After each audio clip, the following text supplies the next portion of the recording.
యేసుక్రీస్తు నామంలో పరిశుద్ధాత్మ ఆశీర్వాదం చూస్తున్న దేవుని బిడ్డలకు నా హృదయపూర్వక వందనాలు తెలియజేస్తూ ఉన్నాను. ప్రియులారా, దినదినము కూడా ప్రార్థించుట, పరిశుద్ధాత్మను పొందుకొనుట, ఆ దినమంతా కూడా గొప్ప ఆశీర్వాదము మనకు దేవుడు అనుగ్రహిస్తూ ఉన్నాడు.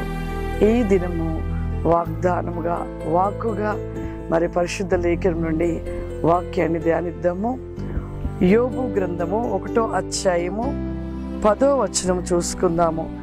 నీవు అతనికి, అతని ఇంటి వారికి, అతనికి కలిగిన సమస్తమునకు చుట్టూ కంచె వేసితివి కదా. నీవు అతని చేతి పనిని దీవించుట చేత అతని ఆస్తి దేశంలో బహుగా విస్తరింపబడి ఉన్నది. చూడండి ప్రియులారా, అపవాది అయిన సాతానుడు మరి యోబుని మరి శోధించుట కోసము పర్మిషన్ తీసుకోవడము, మరి ఒక మాటగా మాట్లాడుతూ ఉన్నాడు. అపవాది ఏమంటున్నాడంటే, వారికి అందరికీ, వారి ఇంటి అందరికీ నువ్వు కంచె వేసావు కదా, అందుకే వారి నేనేమి చేయలేకపోతూ ఉన్నాను అనేసి మాట్లాడుతూ ఉన్నాడు అపవాది. నిజమే, మన జీవితంలో దేవుని కంచె ఎప్పుడు వేయబడుతుందంటే దేవుని మాటకు లోబడినప్పుడు, ఆయన మాట ప్రకారం నడిచినప్పుడు, ప్రార్థన జీవితము కలిగి ఉన్నప్పుడు ఖచ్చితంగా మన కుటుంబానికి కంచె వేయబడుతూ ఉంటుంది. ఒక ఊరిలో, ఒక కుటుంబంలో ఉంటున్న వారు ఎంతో భక్తి కలిగిన వారుగా ఉన్నారంట ప్రియులారా. ఎంతో కుటుంబం అంతా కూడా చాలా భక్తి కలిగిన వారంట. అయితే ఆ కుటుంబంలో ఎప్పుడు కూడా ఎటువంటి అనారోగ్యం అనేది తెలియదంట. చుట్టుప్రక్కన ప్రాంతంలో, చుట్టుపక్కన ఉంటున్న ప్రతి కుటుంబంలో ఒక తెగులు వంటిది వచ్చిందంట ప్రియులారా. ఆ తెగులు విపరీతమైన జ్వరము చేత అనేకులు చనిపోయేవారంట. అది ఒకరి నుండి ఒకరికి వ్యాప్తి చెంది ఆ గ్రామంలో కొన్ని వేల మంది చనిపోయారంట. తన ప్రక్కన కుటుంబంలో ఉంటున్న వారందరికీ కూడా వచ్చేసిందంట. కానీ మరి ఆ కుటుంబము ఎప్పుడు ప్రార్థన కలిగిన వారుగా, ఎప్పుడు భయము కలిగిన వారుగా, ఎప్పుడు దేవుని మాటకు లోబడి ఉండేవారంట. వారు అలా ప్రార్థన చేసుకుంటూ వారు అలా ఉన్నప్పుడు మరి ఆ యొక్క బాగోలేని వారి దగ్గరికి వెళ్ళి వారి మందలించి, వారికి సహాయం చేసి, అన్ని విషయాలలో అన్నీ ఇచ్చి మరి వారితో కాసేపు గడిపి వచ్చేవారంట. కానీ వారికి ఎప్పుడు ఆ జ్వరం అనేది వారికి అంటుకోవడం కానీ జరగలేదంట ప్రియులారా. కానీ ఎంతో దూరంలో ఉన్న ఆ యొక్క జ్వరం అనే వైరస్ అందరినీ అంటుకొని అనేకులు కూడా చనిపోయారంట. కానీ వారికి ఏమీ కాలేదంట.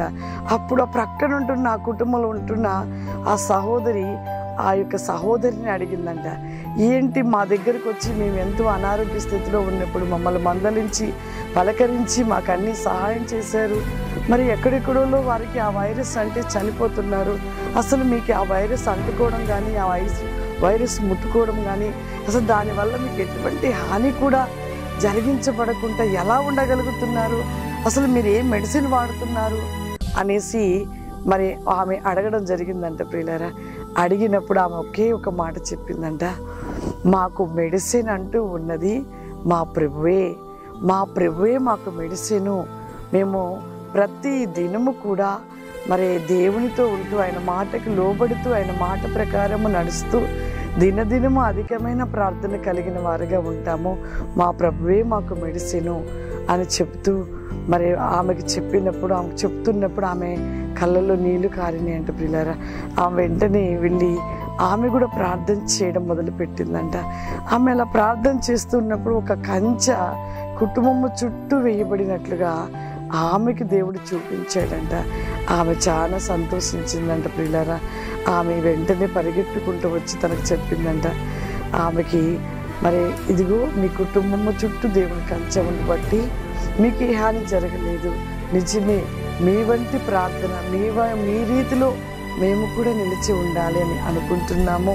ఇక మేము కూడా దేవుని మాటకు లోబడి దేవుని మాట ప్రకారం నడుచుకుంటాము అని ఆమె చెప్పడం జరిగింది. నిజమే ప్రియులారా, మన యొక్క లోబడుట, భయపడుట, భక్తి కలిగి ఉండుట, ప్రార్థన కలిగి ఉండుట, దినదినము దేవునితో అధికంగా ఉండుట, మన కుటుంబము చుట్టూ కంచె వేయబడుటే కాదు, ఎన్నో దీవెళ్ళు, ఆస్తికర్తలను దేవుడు చేస్తాడు, గొప్పవారిగా దేవుడు నిలిపి ఉంచుతాడు. యోబు జీవితంలో దేవునికి ఎప్పుడు అలా లోబడి, భయము కలిగి, భక్తి కలిగి, ఎనీ టైము కూడా దేవునితో అధికంగా ఉన్నాడు కాబట్టి యోబు కుటుంబానికి కంచె వేయబడి ఆస్తికర్తగా ఉన్నాడు. మరి అపవాది పర్మిషన్ తీసుకొని శోధించినను కూడా అదే రీతిగా యోబు ఉన్నాడు కాబట్టి మరలా ఆ శోధన భరించి యోబు దేవునికి ఇష్టకరంగా ఉన్నాడు కాబట్టి రెట్టిగా ఇక అధికమైన ఆశీర్వాదాలు 3 రెట్లుగా మరి తను ఆశీర్వదించబడ్డాడు. మరి కోల్పోయిన దానికంటే అధికమైన సమృద్ధిలోనికి నడిపించబడ్డాడు యోబు.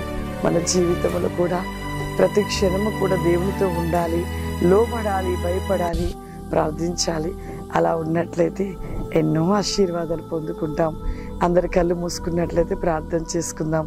సర్వశక్తివంతుడా దయగల తండ్రి, నీకు వందనాలు చెల్లిస్తున్నాను ప్రభువా. ఈ ప్రోగ్రాం చూస్తున్న ప్రతి బిడ్డను దీవించండి, ఆశీర్వదించండి నాయన. వారి జీవితంలో ప్రతి దినము కూడా ఆశీర్వాదకరముగా నీ యొక్క మాదిరిగా నీ రూపంలోనికి ప్రతి ఒక్క బిడ్డ మార్చబడి నీకు ప్రతివేకమైన ఐకిన్ సోబ్రిస్టెన్ బిక్ ఆఫ్ ఆవరిమా కృపని కోసమే దయచేయమని యేసు నామమున అడుగుచున్నాను తండ్రి. ఆమేన్. God bless you. దేవుడు మిమ్మల్ని దీవించును గాక. ఆమేన్.